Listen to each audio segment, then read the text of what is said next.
உன் உயர்வுக்கு தடையாக எத்தனை பேர் வந்தாலும் அத்தனை பேரும் வியக்கும்படி உனக்கு பல வழிகளை நான் திறப்பேன். நீ நம்பிக்கையோடு முன்னேறி செல். எதற்குமே நீ கலங்காதே. உன்னோடுதான் உன் சாயப்பாவான நான் இருக்கிறேன் என் குழந்தையே. உனக்கு உண்மையை உணர்த்தவே நான் இங்கு போராடுகிறேன். வாழ்வில் வரும் கஷ்டங்களை எதிர்கொள்வது எப்படி? நல்லதை படைத்த இறைவன்தான் கெட்டதையும் படைத்துள்ளார். நம் மனம் அப்படியே அதை ஏற்கிறது அல்லவா?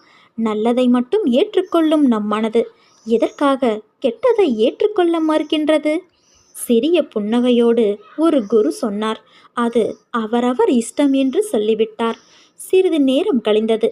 இரவு நேர சாப்பாடு சாப்பிடும் நேரமும் வந்தது. குரு தன்னுடைய சிஷியனுக்கு உணவாக ஒரு தட்டில் பாலையும் ஒரு தட்டில் சாணத்தையும் கொடுத்தார். இதை பார்த்த ஒரு மாணவன் திகைத்து போனான். குழம்பிய மாணவனுக்கு